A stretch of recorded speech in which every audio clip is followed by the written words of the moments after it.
yake mutu mosi jamais tellement na boala ça ya combattre les antifanaires congolais ya yanwa en désordre c'est Fatime kana ngenge bu ya président de la République ngelanda Martin Fayulu na Sénégal Kabila pena Kigali Fatime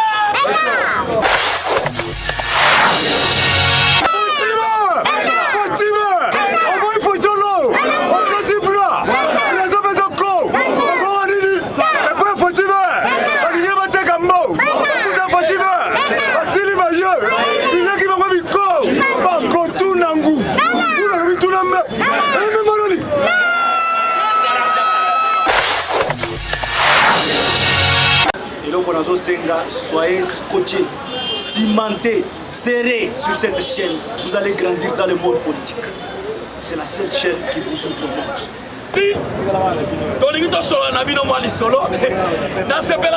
Chef de l'État Loba qui s'allume. Un seul président, on a bien rendu tout à voir.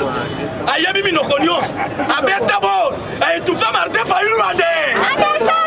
Nous voyons qui s'allume.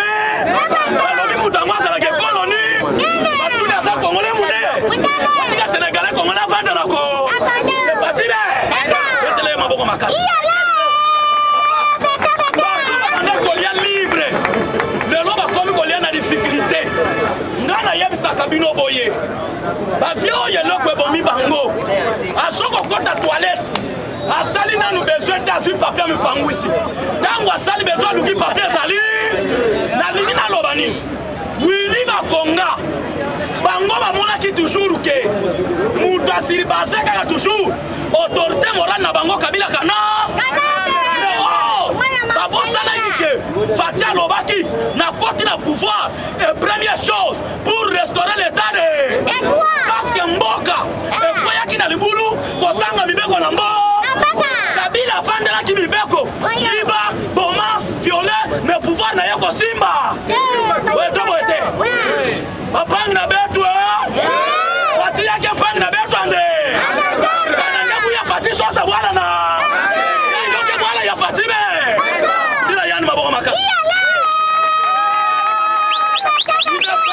viva isalume sumu ya bwana yake mo bani na betu fa kana ngebu ya sosa bwana na weto boete wabima musonga benu bapang na betu do ya wili ba konga me kwenda dia na procès journée ya suka yoke mbasi ande enda wili ba konga na makane pourquoi ande Fatime oyolo était le chef de l'État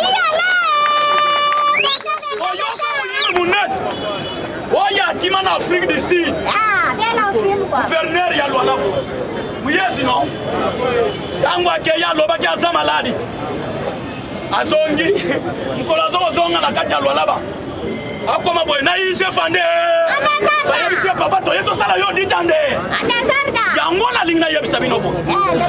Oyiba, Obama, Oviola, yebaka na mandat ya Fati, abeta 40 ans, tous les inciviques, tous les antivaleurs na boloko. Fatime. Oyeba que des gens, Masola Mouyé c'est ça déjà en place.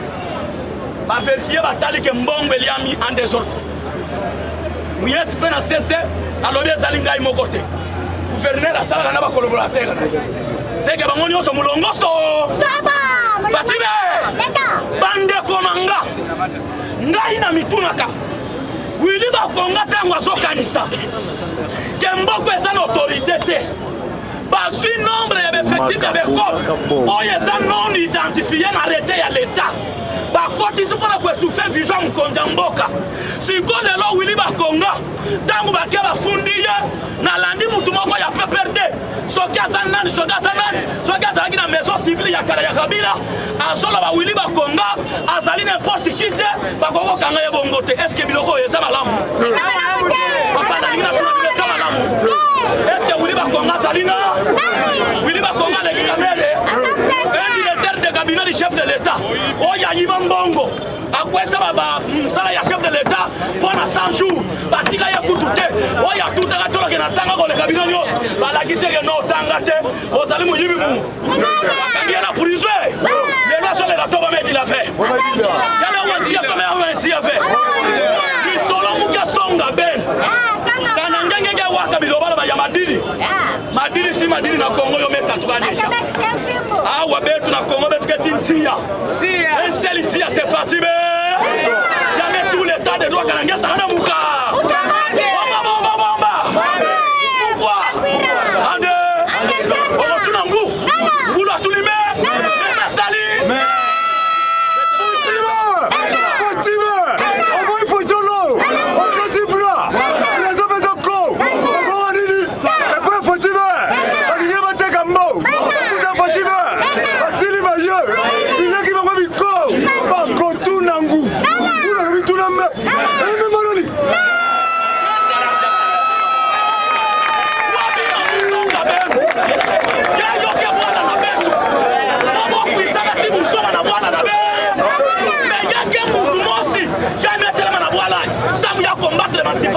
Congolais ya noir en désordre c'est Fatime.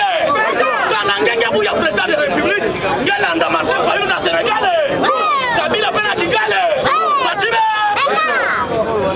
Wa musongale. Président tango akenda ki Brasafi. Muninga na ye homologue na ye Sassou. Azongi lisusu na mandat.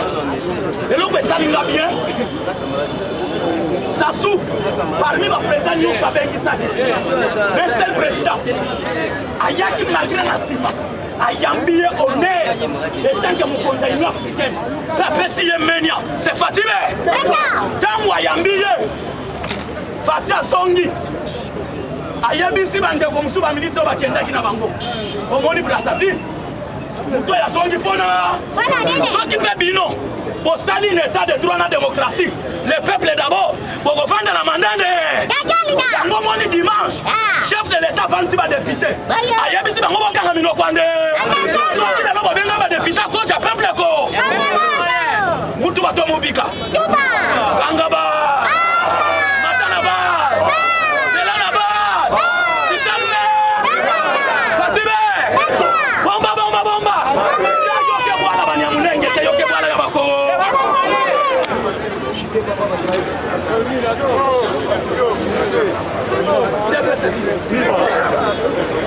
Président Yamé Songabo.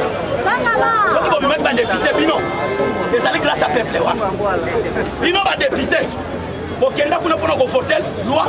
Pour les Sengoya peur. Yo un député. Yo moutou ministre. Yo moutou géré M. Camille. Ah wa biso to yeli. Biloko wana te. Mais to yeli. To sala musala. Et mon na peuple ko. Soko limite. Tanga bisa kabima liba. Mbemba ya bisiye. Mon contributeur to sala simana. 2023 to soutenir yonde. Fatime. Mais yabana ya bisayo. 2023 fayulu na Sénégal. Ya ta sala élection anti sénégalande. Na Congo Fatime. Mettez le chef de l'État ma bonne. Bokawa bi Martina Sou. Ya yoke boala na beto papa. Ya kusabe fait. Ba yombe. Ba Congo bandibu banyanga. Ba pende ba yaka basuku. Bambala baluba ba banani. Beto nyonso beto ke ba Congolande. C'est viva. Fatime. Le président de l'Union africaine, donc il y a ma casse. Il y a un problème. Les pays fonctionnent par rapport aux institutions de la République. IDP, c'est viva. Nous sommes tous, les présidents du Parlement debout. Mais chaque personne a sa façon de donner les informations. Mais nous tous, nous sommes importants. Pourquoi? Parce que on a un contexte, si on peut un contexte, IDP, c'est viva.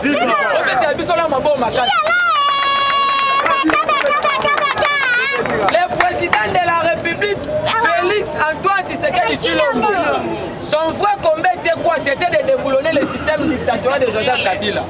Alors Kabila avait bloqué le pays sur tous les contextes. Où est-ce que résumer le pouvoir de Joseph Kabila? C'était à la Cour constitutionnelle. Aujourd'hui, le président de la Cour constitutionnelle qui est élu par ses pairs, il s'appelle Dieudonné Kalouba. Qu'est-ce qui va se passer? Il y a la composition de 9 juges à la Cour constitutionnelle. les 3 bautaka na parlement, 3 na conseil supérieur de magistrature, 3 bautaka na présidence. Automatiquement, oh ya présidence n'est pas à la présidence à la cour constitutionnelle. Déjà, qu'il plaît ou qu'il neige, pas dit où. En 2023, élection est la cour constitutionnelle a proclamé le chef de l'État. Martin Fayulu, ça reste maintenant à la CENI. Parce que la CENI a pour mission de proclamer le président de la République et puis la Cour constitutionnelle doit confirmer. UDP c'est viva. Voyez maintenant la matière. Au moment où nous sommes en train de parler, il faut être animé de mauvaise foi. Parce que le président de la République a le baboye. Je ne me sentirai jamais à l'Est tant que ma compatriote n'a pas à l'Est. Mais depuis que Félix est au pouvoir, il y a plus ou moins 30 localités sous contrôle de l'ADF Nalou. Ils ont récupéré et faut faire d'essai. UDP c'est viva. Mais comme il y a un déficit communicationnel au niveau du gouvernement, voire même au niveau de la présidence de la République, c'est l'une des raisons aujourd'hui. Parce que Israël nous tombe. Bakangi voire même na ba preuve na ba téléphone na yé en train d'échanger avec les ennemis de la République pour comploter avec le chef de l'État. UDP c'est viva. Yango Omoni, on avait récolté plus ou moins 120 journalistes pour pousser le président république en fait qu'il puisse faire le mal, parce que les gens doivent faire une différence. Les gens de la Mouka et le Martin Fayulu, ils ont proclamé leur marche le samedi. Mais c'est le même samedi, il faut organiser sa date le 24 avril. Le maréchal Mobutu n'a pas compris mon émotion. Joue un multipartisme. Aujourd'hui, s'il y a la liberté d'expression, aujourd'hui, s'il y a le respect des droits de l'homme, c'est grâce à l'IDPS. Parce qu'à l'époque, le pays était bloqué quand Mobutu était au pouvoir.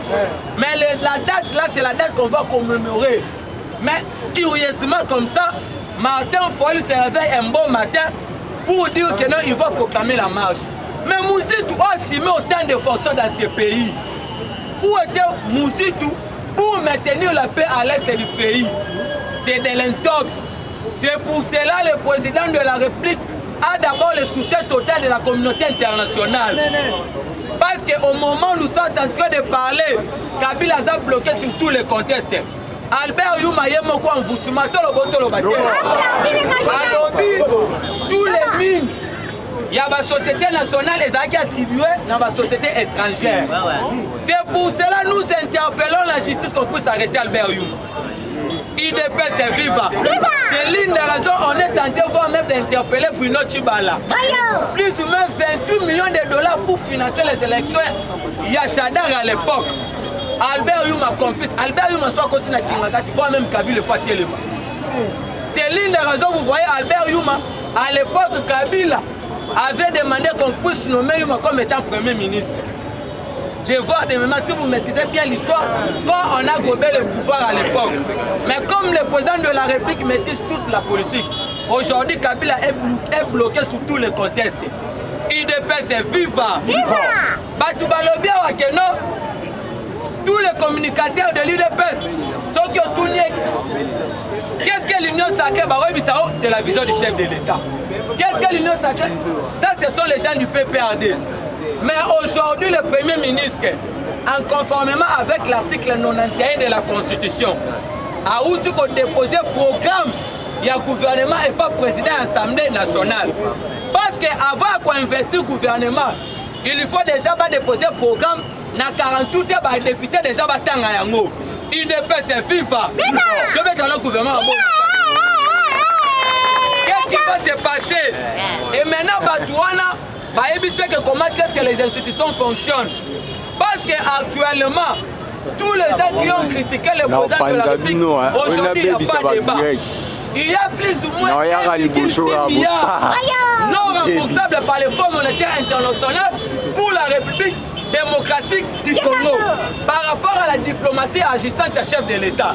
Va-t-il bien?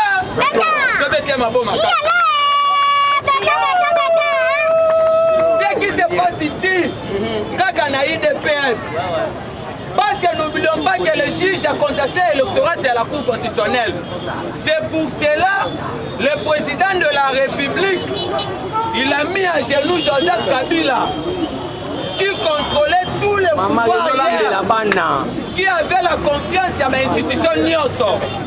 C'est pour cela, avec la stratégie politique à Mokonza Mboka, le vendredi, sauf changement, nous allons investir le nouveau gouvernement. Pourquoi? Parce que la même constitution de la République donne au chef de l'État tous les pouvoirs. Si le député fait un refus d'investir le gouvernement, le président de la République va dissoudre l'Assemblée. Si le député fait le refus d'investir le gouvernement, le chef de l'État peut décréter l'état de siège. Parce que Mouzé n'a pas dirigé ce pays avec des députés. La même constitution dit ceci. Nous avons 4 institutions. Les tout premières institutions, c'est l'institution présidente de la République et la présidence qui est une administration de l'État. Nous avons le Parlement, mais nous sommes dans un régime semi-présidentiel. S'il y a un guerre entre le gouvernement et le Parlement, le président doit dissoudre. La même constitution dit ceci. Au niveau du gouvernement, le président de la République, c'est le patron exécutif. Il entre en concertation avec le premier ministre pour gérer la politique de la nation. Mais s'il ne vous donne pas le pouvoir de diriger le conseil des ministres au salaire, la même constitution dit ceci par rapport aux 4e institution qui est le cours des tribunaux. Le jugement est rendu au nom de la population, exécuté au nom du chef de l'État. C'est pour cela que la constitution a été taillée sur mesure. Nous allons respecter cette constitution. Mais la priorité pour l'UDP, ce n'est pas encore les élections. Nous avons besoin de trouver beaucoup d'emplois. Nous avons besoin de la paix à l'est du pays. Nous avons besoin de social. Nous avons besoin qu'on puisse arrêter Cardinal Lambo. Je dis, je vous remercie, c'est votre programme. Marsha Bangasi Nakia, Jake Wawa.